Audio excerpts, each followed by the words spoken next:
በስመ አብ ወወልድ ወመንፈስ ቅዱስ አሐዱ አምላክ። ሊቃውንተ ቤተክርስቲያን፣ ካህናት፣ አባቶች፣ ዲያቆናት፣ ወንድሞች፣ ምዕመናን ወምዕመናት፣ አባቶች፣ እናቶች፣ እህቶች፣ ወንድሞች እንዲሁም ሕፃናት ባሰባሰበን በአምላካችን በኢየሱስ ክርስቶስ ፍጹም ሰላም በእናታችን በንጽሕት ቅድስት ድንግል ማርያም ፍጹም ሰላም እንደምን አላችሁ? ፍጥረትን ሁሉ ፈጥሮ የሚያበላ የሚያጠጣ የድንግል ማርያም ኢየሱስ ክርስቶስ የተመሰገነ ይሁን። አምላክን በድንግልና ጸንሳ በድንግልና የወለደችልን ዘላለማዊት ድንግል እመቤታችን የተመሰገነች ትሁን። የመላእክት አለቃ ሊቀ መላእክት ቅዱስ ሩፋኤል የተመሰገነ ይሁን። ቅዱሳን መላእክት፣ ቅዱሳን አበው፣ ቅዱሳን ነቢያት፣ ቅዱሳን ሐዋርያት፣ ቅዱሳን ጻድቃን፣ ቅዱሳን ሰማዕታት እንዲሁም ቅዱሳት አንስት የተከበሩ ሴቶች ሁሉ ሳይቀሩ እግዚአብሔር አምላክ ባከበራቸው መጠን የተመሰገኑ ይሁን። በአንድ 10 ደቂቃ ከኔ ጋር አብረን እንቆያለን። ለዛሬ ትምህርታችን ርዕስ የማደርገው በዮሐንስ ወንጌል ምዕራፍ 16 ከቁጥር 1 ጀምሮ በተጻፈው አንድ ቃል አነሳለሁኝ። በዓለም ሳላችሁ መከራ አለባችሁ፣ ነገር ግን አይዟችሁ እኔ ዓለምን አሸንፌአታለሁና። ይህን ቃል የተናገረው ጌታችን መድኃኒታችን ኢየሱስ ክርስቶስ ነው። በዚህ ርዕስ መሰረታዊ ዓላማ አድርጌ የምናገረው በዓለም ስንኖር መከራ አለብንና አይዟችሁ ነው። እንግዲህ ዓለም ምድረ ፋይድ ወምድረ ብካይ የፍዳ ምድር የለቅሶ ምድር ነው። ዓለምን የፍዳና የለቅሶ ቦታ ያደረጓት ደግሞ ክፉ ሰዎችና አጋንንት ናቸው። እንግዲህ በዓለም አጋንንት ይኖራሉ፣ ክፉ ሰዎች ይኖራሉ፣ መልካም ሰዎች ይኖራሉ። አጋንንት በዚህ ዓለም ይኖራሉ፣ በሲኦል ይኖራሉ፣ በገሃነም ይኖራሉ። በብሔረ ሕያዋን የሉ፣ በብሔረ ብፁዓን የሉ፣ በገነት የሉ፣ በመንግሥተ ሰማያት የሉ። ከዚያ ውጭ ባለው ግን በገሃነም አሉ፣ በሲኦል አሉ፣ በዚህ ዓለም አሉ አጋንንት። እና ታዲያ ይህንን ዓለም የፍዳ ቦታ፣ የስቃይ ቦታ፣ የለቅሶ ቦታ የሚያደርጉት ክፉ ሰዎችና አጋንንት ናቸው።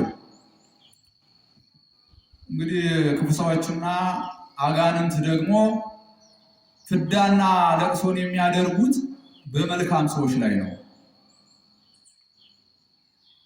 አጋንንት ክፉ ሰዎችን የመልካም ሰዎች መግደያ መሳሪያ አድርገው ይጠቀሟቸዋል።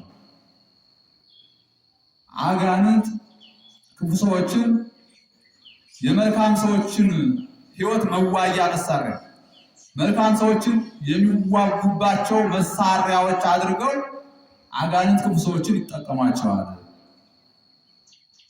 እና ውጊያው ይቀጥላል ማለት ነው። በዓለም ሳላችሁ መከራ አለባችሁ ያለ እንግዲህ ጌታ ነው። ታዲያስ አይዟችሁ እኔ ዓለምን አሸንፌአታለሁና ብሏል። ዓለምን ደግሞ ጌታ ድል አድርጎ ዓለምን ድል ማድረግ እንድንችል ስልጣን ሰጥቶናል። ዲያብሎስን ከነሰራዊቱ ድል አድርጎ ዲያብሎስን ከነሰራዊቱ ድል የማድረግ ስልጣንን እግዚአብሔር ሰጥቶናል። የዲያብሎስን ሽንገላ ትቃወሙ ዘንድ የእግዚአብሔርን ዕቃ ጦር ልበሱ ተብለናል። ይኸውም በሃይማኖት መጽናት፣ በስነ ምግባር መቅናት፣ በጾም፣ በጸሎት፣ በስግደት መጽናት፣ እንዲሁ በትዕግስት መጽናት። ወዘአዝለፈ ትዕግሥቶ ውእቱ ይድህን፣ የሚታገስ ሁሉ ይድናል። እንዲሁ ፍቅርን ገንዘብ ማድረግ፣ እንዲሁ ትሕትናን ገንዘብ ማድረግ። ዲያብሎስ ከነሰራዊቱ ከእግዚአብሔር መንግሥት የተለየ፣ ከጸጋው የተዋረደ፣ ከክብር የተለየ በምን ምክንያት ነው ስንል በትዕቢቱ ነው። ስለዚህ ዲያብሎስ እርሱና ሰራዊቱ በወደቁበት በትዕቢት መሳሪያ ሰዎችን ለማጥፋት ጥረት ያደርጋል። ትዕቢትን ያከናንባቸዋል። ሰዎችን ትዕቢተኞች እያደረግን የሚያጠፋቸው። ዛሬ አሁን ዓለማችን የምትታመስ በዓለም ውስጥ ጦርነት ተከፍቶ ሰዎች የሚያልቁ በትዕቢት ምክንያት ነው። የኛ ሀገር ከነገሌ ሀገር ይበልጣል በማለት እኛ ከነገሌ እንበልጣለን በማለት በትዕቢት በዚህ ነው የዓለም ሰዎች የሚተላለፉት በጦርነት ማለት። ስለዚህ የእናንተ ትዕቢት ትሕትናን ገንዘብ እናድርግ ነው እና የዲያብሎስን ሽንገላ ትቃወሙ ዘንድ የእግዚአብሔርን ዕቃ ጦር ልበሱ የዘረዘርኩላችሁ ናቸው ማለት ነው። እና እንግዲህ በዚህ ዓለም ስንኖር መከራ አለብን። መከራው ይቀጥላል። ክርስትና የመከራ ሕይወት ነው። ክርስትና ጠባብ በር ናት። ባኡ እንተ ጸባብ አንቀጽ በጠባቢቱ በር ግቡ ብሏል ጌታ። ጠባቢቱ በር ክርስትና ናት፣ ተዋሕዶ ናት። በጠባቢቱ በር የሚገቡ ጥቂቶች ናቸው፣ እነርሱ የተመረጡ ናቸው ብሏል ጌታ። ጠባቢቱ በር ጾም አለባት፣ ጸሎት አለባት፣ ስግደት አለባት፣ ምጽዋት አለባት፣ ትሕትና አለባት፣ ፍቅር አለባት። ስርዓቷ ሁሉ ድንቅ ነው። ከዚህ የተነሳ በዚች የሚሄዱ የሉ፣ በሰፊው በር ግን የሚሄዱት ብዙዎች ናቸው። እና የተዋሕዶ ልጆች የቁጥራችንን ማነስ አይታችሁ አትደንግጡ። ኢይደንግጽክሙ ልብክሙ ኢይደንግጽክሙ ልብክሙ፣ ልባችሁ አይደንግጥ። የቁጥራችን ብዛት ነው። መከራ፣ ስቃይ፣ ፍዳ፣ ፈተና ሲወርድባችሁ ልባችሁ አይደንግጥ። እግዚአብሔር እንደወደዳችሁ እወቁ። እግዚአብሔር ከእናንተ ጋር እንዳለ እወቁ። የመከራ ማዕበል ሲወርድባችሁ እግዚአብሔር ከእናንተ ጋር እንዳለ እወቁ። ሰይጣን ደግሞ ከእግዚአብሔር መንግሥት ሊለያችሁ እየፈተናችሁ እየተዋጋችሁ መሆኑን እወቁ። የፈተና ማዕበል ሲወርድባችሁ ማለት እንግዲህ ወታደር ምን ያደርጋል? የማረከውን አይዋገሩም፣ ያልማረከውን ይዋገዋል። ልክ እንደዚሁ አጋንንት የማረኳቸውን አይዋጉም፣ ያልማረኳቸውን ነው የሚዋጉ። የማረኳቸውንማ በኋላ ዘመን በሲኦል በገሃነም ሲያሰቃዩአቸው ሲወጓቸው ስለሚኖሩ እነርሱን ምንም አይነት ፈተና አያደርሱባቸው። ስለዚህ ውጊያው ከተዋሕዶ ልጆች ጋር ነው።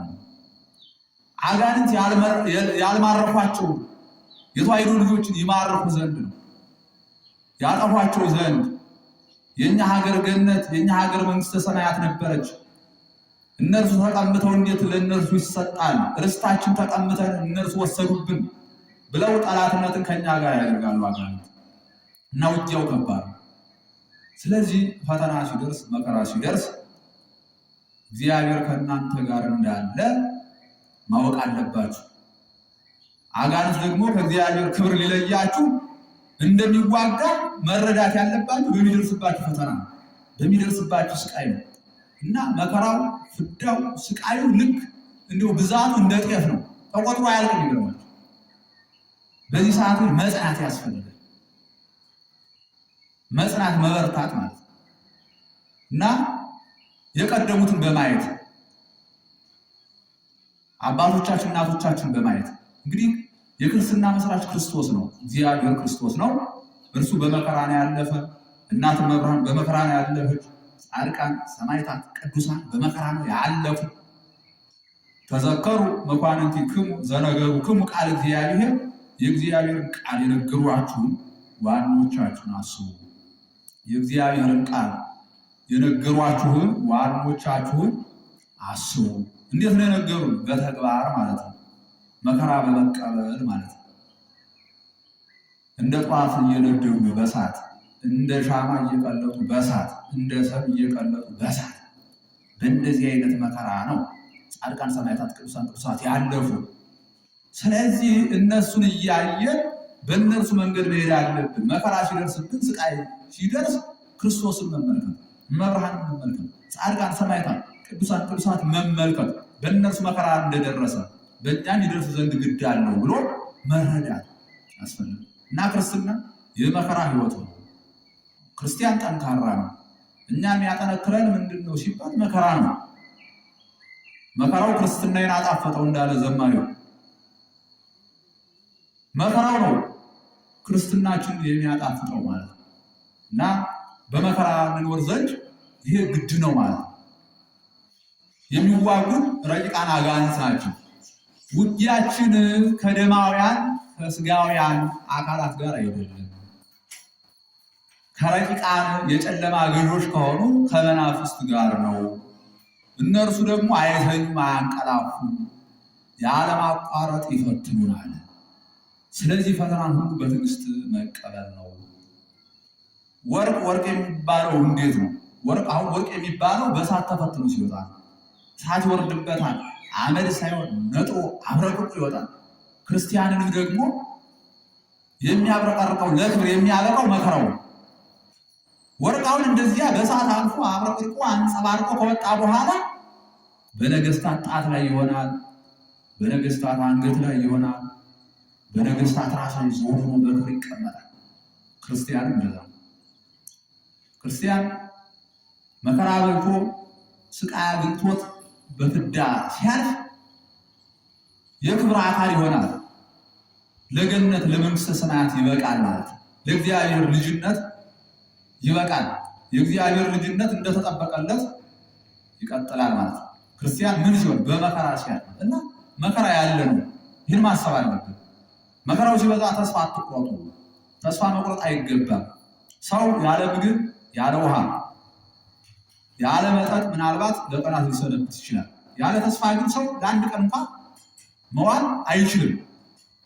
አሁን አንድ ሰው ቁርስ የለህም፣ ምሳ የለህም፣ እራት አለህ ቢባል እራት እንደሚበላ ተስፋ አለውና ጠንክሮ ከራቱ ሰዓት ይደርሳል። የረሃቡን የቁርሱን ረሃብ የምሳውን ረሃብ ታግሶ ለምን ይደርሳል? ለራት ይደርሳል። ተስፋ ስላለው ራት እንደሚበላ ተስፋ አለው። ነገር ግን ቁርስ የለህም፣ ምሳ የለህም፣ እራት የለህም ቢባል ይህ ሰው ገና በጠዋት ጋራ ይወድቃል ተስፋ ቆርጦ። ስለዚህ ክርስቲያን ጠንካራ ነው። ፈተና ሲመጣ፣ መከራ ሲመጣ፣ ችግር ሲመጣ እንደ ይሁዳ መሸሸት አያስፈልግም። እንደ ክደት አካላት ወደኋላ ማለት አይገባም። ተስፋ ሳይቆርጡ መታገል መጠንከር ነው። እግዚአብሔር እንደወደዳችሁ መረዳት አለባችሁ። ክርስቲያን እንደ ባህር ዛፍ ነው። ባህር ዛፍ ነው ሲቆርጡ ከስር ምን ይሆናል? ብዙ ነው ይወጣል። ክርስቲያን ሲገደል ይበዛል። ክርስቲያን እንደ ቢስማር ነው። ቢስማራውን ሲመቱት ይጠብቃል። ክርስቲያን እንደዚህ ያለው መከራ ሲያገኝ ይጠብቃል። መከራው እንዲያውም የበለጠ በሃይማኖቱ እንዲጸና ያደርገዋል። መከራው እንዲሁም ክርስትናን ያጣፍጥለታል። እና ከኛ ምን ይጠበቃል ስንል መከራ እንዳለብን መረዳት አለብን። መከራን ሁሉ ደግሞ በትዕግስት መቀበል። መከራው ይቀጥላል። መራብ አለ፣ መጠማት አለ፣ መሰደድ አለ፣ መገፋት አለ፣ መዘረፍ አለ፣ መቀማት አለ፣ መፈናቀል አለ፣ መገረፍ አለ፣ መሰቀል አለ፣ መገደል አለ። ይህ ሁሉ መከራ አለ። ስለዚህ በዚህ ሁሉ መከራ ጸንቶ መገኘት ይገባል። ለምን? በዓለም ሳላችሁ መከራ አለባችሁ ብሏልና ጌታ። መከራን ስታዩ መከራ ሲደርስባችሁ አትደንግጡ፣ ደስ ይበላችሁ። ሐዋርያት እኮ ተገርፈው ከዚያ ሲለቋቸው ደስ እያላቸው ይወጡ ነበር ይላል። ክብር የሚገኝ በመከራ ነው። እንበለ ጻማ ወድካም እየተረከብ ጸጋ እግዚአብሔር። ያለ መከራ ያለ ፍዳ ያለ ስቃይ የእግዚአብሔር ጸጋ ዝም ብሎ አይገኝም። ለዚህ ነው ጻድቃን ሰማዕታት ቅዱሳት ያው መከራ ሰማዕትነት ምን መቀበላቸው። ዘንባባን የያዙ ነጫጭ ልብስን የለበሱ ተብሎ በራእየ ዮሐንስ እንደተጻፈ እነርሱንም ምን ይላቸዋል? ከመከራው ዓለም የመጡ ናቸው ብሎ እንባቸውን ያብስላቸዋል። ክርስቲያን እንደዚህ ያለ በመከራ ነው የምናልፍ። ከዚህ ስናልፍ ደግሞ ከመከራው ዓለም የመጡ ናቸው ብሎ እንባችንን ያብስልናል፣ ዋጋችንን ይሰጠናል። ዋጋዬ ከኔ ዘንድ ናት እንዳለ ጌታ። እና በዓለም ስትኖሩ መከራ አለባችሁ፣ ነገር ግን አይዟችሁ እኔ ዓለምን አሸንፊያታለሁና እንዳለ ጌታ። ዓለምን ድል የማድረግ ስልጣን ደግሞ ሰጥቶናል ጌታ ማለት አጋንንትን ዲያብሎስን ድል ነስቶ ድል ንሱሎ በገዳመ ቆሮንቶስ በሶስቱ አርእስተ ኃጣውእ ቢፈተን ጌታ በዚያ ድል እንዳደረገ እኛም ዛሬ ድል እንድናደርገው ትዕቢቱን በትሕትና እንድንመልስ ፍቅረ ነዋዩን ገንዘብ መውደድን ገንዘብን በመጥላት እንዲሁ ደግሞ ስስትን እንድናስወግድ እግዚአብሔር ሁሉን ነገር ድል አድርጎ ድል መንሳትን ሰጥቶናል። እባብና ጊንጡን ትረግጡ ዘንድ ስልጣንን ሰጠኋችሁ። አጋንንት ዲያብሎስ በእባብና በጊንጡ ይመስላል። እነርሱን ድል እንድናደርግ ምን ተሰጠናል? እባብና ጊንጡን ትረግጡ ዘንድ ስልጣንን ሰጠኋችሁ ጌታ ስልጣን ተሰጥቶናል። ይኸውም ቅድም የነገርኳችሁ ነው። የዲያብሎስን ሽንገላ ትቃወሙ ዘንድ የእግዚአብሔርን ዕቃ ጦር ልበሱ። እርሱም በሃይማኖት መጽናት፣ በስነ ምግባር መጽናት፣ በጾም በጸሎት በስግደት መጽናት፣ ትዕግስትን ገንዘብ ማድረግ፣ ፍቅርን ገንዘብ ማድረግ፣ በትሕትና መመላለስ። እንዲህ ከሆነ ሁሉንም ነገር ድል ማድረግ እንችላለን። ጌታ በዕለታት ዲያብሎስን ከነሰራዊቱ ድል ካደረገው በኋላ ከዚያ በኋላ የሚነሱ ጻድቃን ሰማዕታት ቅዱሳን ግንባር ግንባሩን እያሉ ድል የሚያደርጉት ሆነዋል። እኛም የተዋሕዶ ልጆች ድል የምናደርገው ሆነናል። ቅድም እንደነገርኳችሁ የእግዚአብሔርን ዕቃ ጦር ገንዘብ ካደረግ ዲያብሎስ እጅግ በጣም ተራ ነገር ሆነ። አጋንንት ተራ ነው የሚሆን። ስለዚህ ግን ከኛ ምን ይጠበቃል? የእግዚአብሔር ዕቃ ጦር በሽታውን ነግሮ መድኃኒቱን ነግሮናል ማለት ነው። መድኃኒቱ ምንድነው? የእግዚአብሔር ዕቃ ጦር መጎናጸፍ ነው። መከራ ግን ይቀጥላል። በዓለም ሳላችሁ መከራ አለባችሁ፣ ነገር ግን አይዟችሁን የዓለምን አሸንፌአታለሁና እንዳለ ጌታ አይዟችሁ፣ በርቱ፣ ጠንክሩ፣ በመከራ ተስፋ አትቁረጡ ነው። ሰዓት የለንም። ሌላ ጊዜ እንማማራለን። ወስብሐት ለእግዚአብሔር።